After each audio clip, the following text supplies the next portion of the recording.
145 000 €, dont la moitié en petite monnaie sonnante et trébuchante. C'est le coût de la rénovation du service accueillant les adolescents à l'hôpital de Verdun. Une opération financée à 50% par la collecte de pièces jaunes.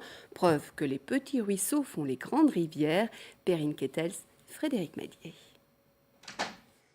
Une peinture encore fraîche, des meubles à peine déballés. Cette salle de balnéothérapie est une des pièces entièrement rénovées grâce à l'argent des pièces jaunes.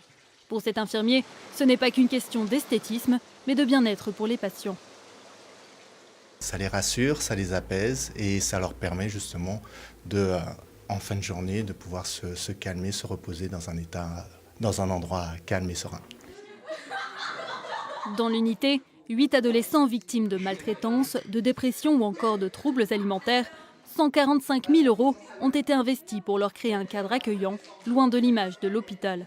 Un investissement financé à 50% par les pièces jaunes. Sans les pièces jaunes, ça aurait été beaucoup plus compliqué. Le centre hospitalier a financé tout le gros œuvre, le réaménagement des locaux.